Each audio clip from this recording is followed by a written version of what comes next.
Welcome to another episode on our channel. I wanted to do something like this.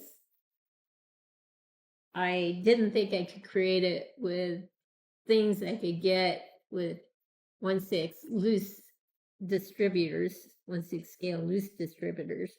But I did see a 3D resin print on eBay, and I thought, let me give that thing a go. And I it was painted. It was one that was painted. And I liked what I saw, but I think they did some creative shadowing with the facial features. And the face was a lot thinner than I thought it was going to be and a little too animated. The eyes were a little bit off, so I did my best to fix the eyes. It looks better, but I'm not happy with the head sculpt. So I'll be hopefully making a quick change to make it look better, which will mean that there'll be a paint adjustment needed. But in the end, you have to like what you have, right? Or you have to sell it. Anyway, so we'll start with the bottom of the figure and go all the way up to the top of the head, do some side to side shots, and then get some close-ups of the head sculpt. So we'll be right back. So my husband didn't make this particular 3D resin print. I got it from an eBay seller from Turkey, and he did a wonderful job in terms of the lightness of the figure. He really eliminated excess resin very nicely, cured it very well, but there is some glossiness. We'll get to that in a bit, but a few other things I'm not completely happy with.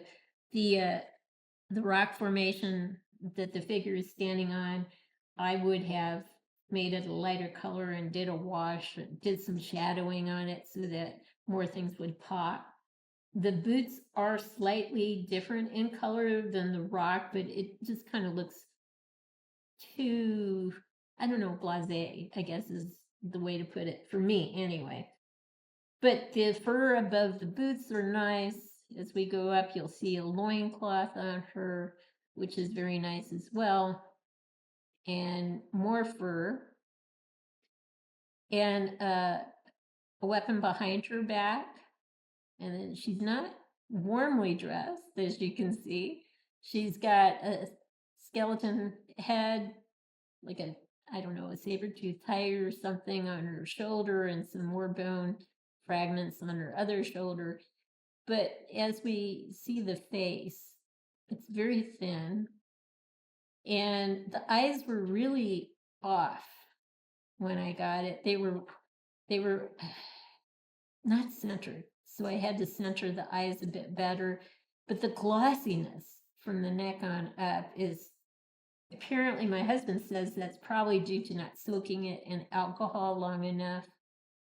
The other option is maybe the person used a sealer on this part of the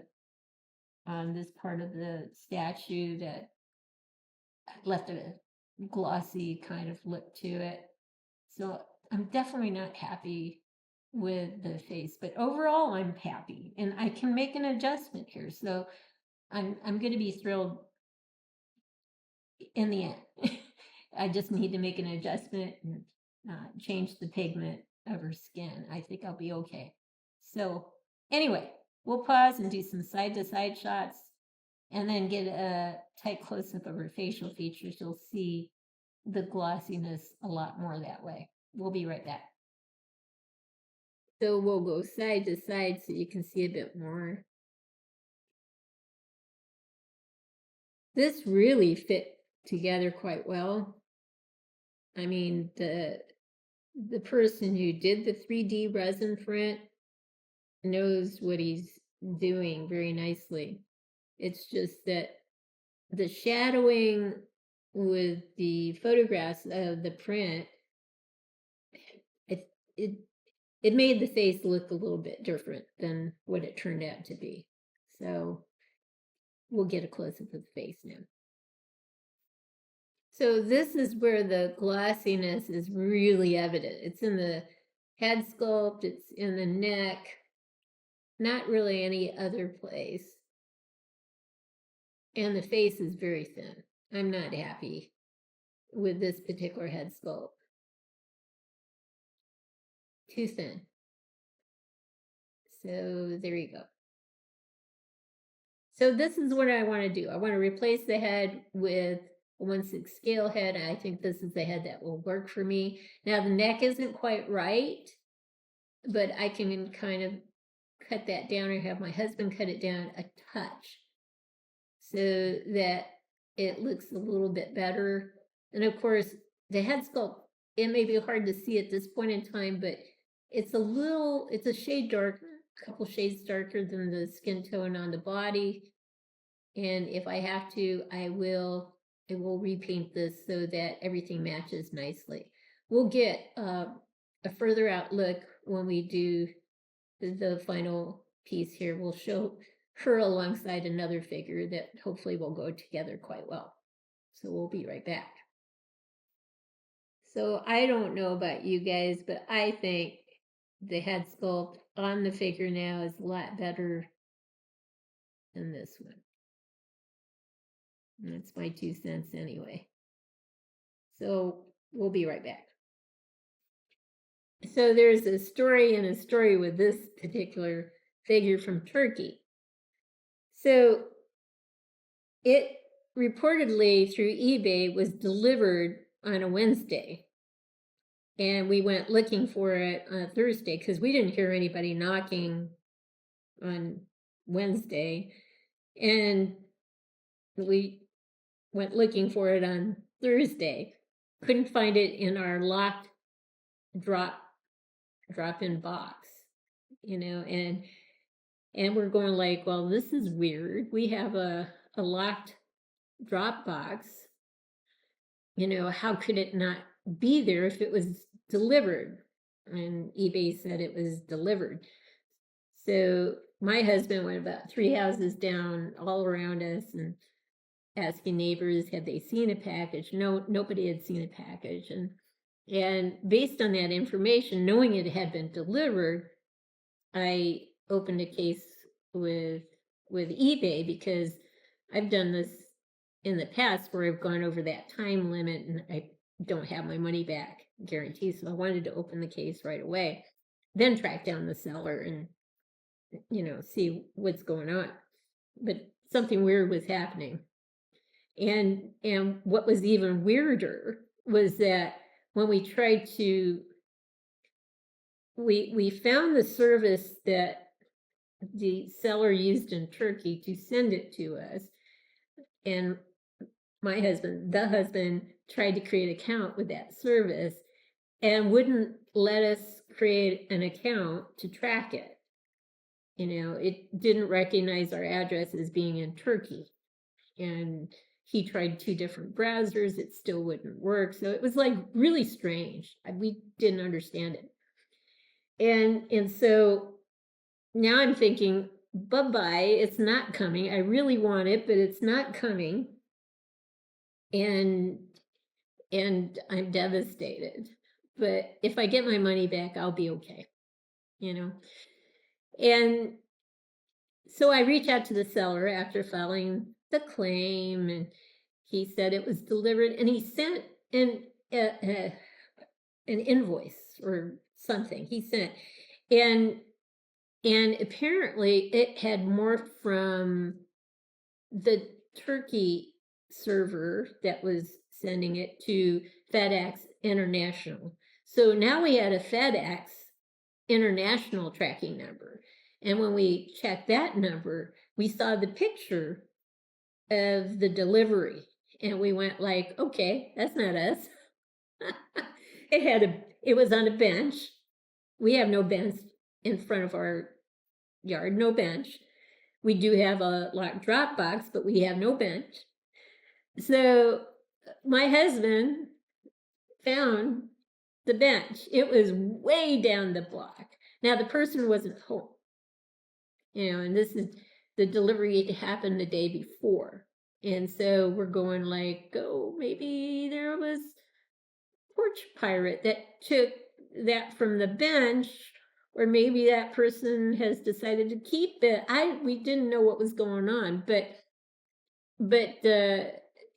we waited some more time. We knew what house it had been delivered to, and the next time my husband went to try to track that person down, it just so happened as he was heading towards that person's house, that person was heading out the door with a package in his hand. He thought it was computer parts, and had opened it and realized it wasn't computer parts, then found out it wasn't even addressed to him. And so he was walking to give it back to us. And so that was just a blessing, because it had come all the way from Turkey. And I was going to be disappointed if I didn't get it, but I would be even more disappointed if I couldn't get my money back. Now, the good thing about eBay is that they pretty much said, well, it's going to be covered. It's not going to be a big deal. But and they had wondered if we had checked around our area, and we told them we had, but apparently we just didn't go down far enough. But we had no picture to go from it, and we couldn't even log into that original postal server from Turkey. But once the seller sent us the invoice and we had a FedEx International tracking number, we got the picture and we were able to get the figure. So it all ended well. But I guess the big point to take away here is, whatever you do, if you're working with eBay, just know you're covered. You are covered. Just do it in a timely way. And if you can get a picture, that will help you. It'll let you know if it was dropped off in the right place or the wrong place. And then you can take it from there. And it just worked out wonderfully for us. So I'm happy. I've got this figure. I'm not happy with the head, but I am happy with this head.